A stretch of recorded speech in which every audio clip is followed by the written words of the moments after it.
So, more news about Andrew Hastie, Susan Ley, the Liberals. More. Someone's walked away from this and done that and said this and what. Come on, Rita, what's been going on? Well, we've got some principles being shown in federal politics. Ooh. It's quaint. But Andrew Hastie has stepped down from his role. He doesn't feel like the portfolio is what it should be because the immigration debate is one where the Liberals should be seizing upon it because it goes to so much of their platform.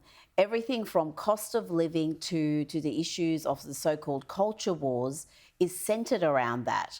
And for them not to seize this opportunity and to have a clear differentiation, a clear policy that they can stand behind.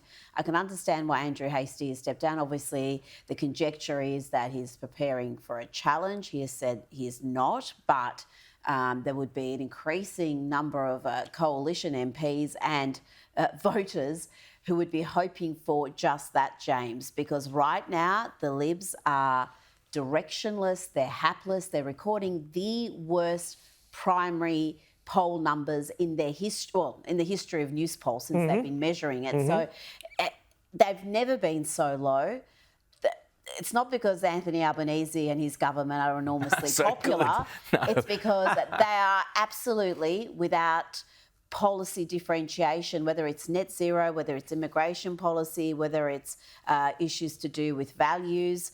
This is a real opportunity for them. But if they are going to take it, they need to do it quickly. They can't wait till 6 months before the election to have a change of leader. Yeah, no, I mean, look, it won't be this week because the entire Senate party room won't be there because it's only estimates this week. But there will be something happening soon, I think, before the end of the year. And the reason why we're seeing this problem here, it's a couple of things here. Number one, nature abhors a vacuum, right? So you've got the lay leader of the opposition office. Now, they have gone and said, we're going to have not one, not two, not three, not four, not five, but 5 committees to figure out what our policies are. So, yeah, so in that, you know, amidst all that, there's no actual policy. We don't know what the coalition stands for. We don't know what the opposition stands for. So, you know, this is why we have had people coming out and saying, well, on energy, on net zero, we've had a couple of more backbenchers defect on net zero overnight. On migration, which I believe immigration is the everything issue. It is about culture. It's about infrastructure. It's about an economy that is being artificially propped up by huge migrant numbers. It's about what's happening at your kids' or grandkids' universities or your university, you know, when you've got major sandstone universities with half of their student body just simply there to get a migration outcome. You know, and so you've got housing, but then Susan Ley says, well, immigration has nothing to do with let's cost have a listen. of living. We've got that grab. Let's have a listen to this. Susan Ley.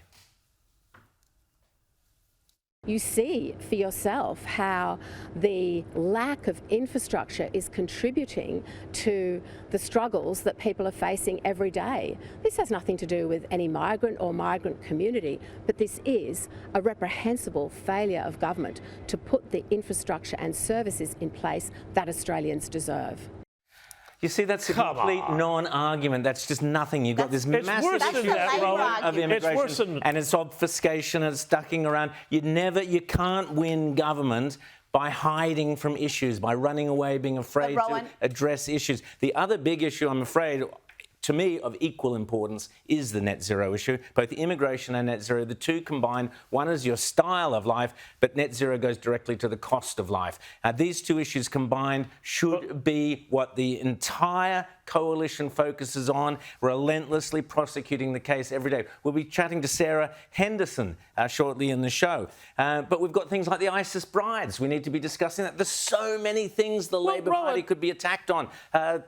Their refusal to tackle the pro-Palestinian marches. So many issues that this coalition needs to be fighting for everyday Australians on, James.